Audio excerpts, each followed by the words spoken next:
Should we talk about Purdue? Let's talk about Purdue. So they had their scrimmage. They had their like alumni weekend, and it looked really fun from what we heard. We heard it was a great time from the people we've talked to that were there.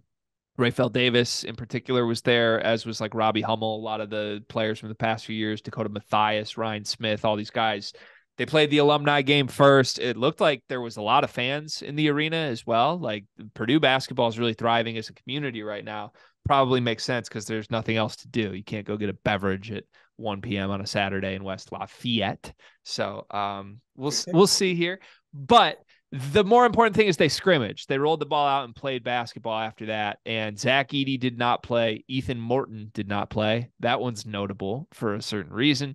There was a lot of buzz positively on a lot of guys on this Purdue team, though, which maps with our hyping of them right now. The first name I would mention is TKR, Kaufman-Renn. From what I heard and saw and read on the box score, he's going to be great, Cart. And I think he's going completely under the radar. He was a high profile, prestigious recruit that I think a lot of people expected to be like a 3-year starter for Purdue. And he's just been forgotten about because Zach Edey's still here. Like if Zach Edey was gone, we're talking Kaufman-Renn breakout all Big Ten season this year. And instead, we're talking like, okay, how much is he going to play? How does he fit in? Well, man, last year, he really played backup 5 for Purdue. This year, I think he's going to play the 4 a ton, Cart. Like, I think this kid has added stuff to his game. He's shooting threes. He made a 3 in this scrimmage. He's doing stuff from the perimeter. He's breaking guys down off the dribble. I see a totally different player than we did last season, and I see a piece that really could help Purdue this season. What do you think? You think playing over first? From what I'm seeing, Cart, and from what I'm hearing from people I trust, I think he's going to take first spot this year. I really do. And honestly, not. I really think that'd work out well for Purdue because one thing I think Purdue has in their favor, like Burst, Morton, those guys strike me as guys that if Painter was like, "Hey, this guy's playing extremely well. We're gonna bring you off the bench," they'd be like, Yes, Coach Painter. Let's do it. Let's win. Let's do everything for Mackey. I love Robbie Hummel. Like they're doing that. Why are The those one guys the guys you named that would do that? because I can just tell. Why can you tell? Just Ethan Morton and Caleb and let's throw Brian Waddell in there. No, well, okay. I see what you're doing here, but also I feel like Caleb First was in those situations last year when like they would put Gillis over him, or like there'd be games where First only played like 10 minutes or something Yeah. like that. His minutes weren't always consistent. But what I will say is that it would, I'll use this word, it would behoove Purdue to make sure that TKR gets his minutes this year, because in a world of college basketball where tampering is absolutely out of control and guys can get unhappy and leave, there's a world where someone gets in his ear and they're like, "Look, you don't got to deal with this. Like you can be that guy. You don't have to play in the shadows of all these other guys. You can be that guy for us."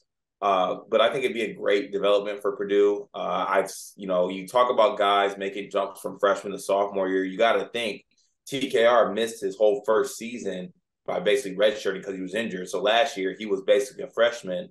Guys take that jump going into that sophomore year. So he can be one of the guys who can make that jump. And, the box score was impressive. The things I've seen from the highlights were impressive. So it's definitely a good development for Purdue.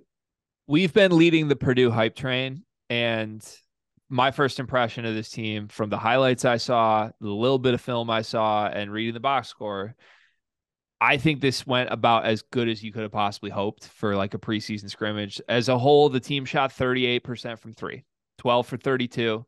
The shooting was a huge question for them last year. It's a lot of the same guys back. Well, they shot it better in game 1.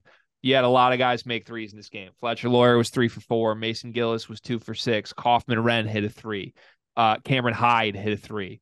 Lance Jones, the transfer, like everybody kind of was forgetting about Lance Jones and acting like Purdue didn't bring a transfer in because last year's transfers didn't really work out great. Lance Jones was 3 for 6 from 3, 5 for 10 from the floor in this game, finished with 13 points. Like to me, like it's about, I've said it all offseason. They don't need anything crazy new to happen to be awesome. Last year's team was awesome. Just bringing everybody back alone was going to mean this Purdue team's really good. But you can't just write Purdue off because of who they were last season, because this year's team is a different group. And the reasons they're a different group to me are already shining, Cart. Like Lance Jones made a bunch of threes in this game. That's new. Kaufman-Renn is a totally different guy. He finished with 14 points, 13 points, 5 rebounds, 2 assists, and a 3 in this game. That's brand new for them at the 4.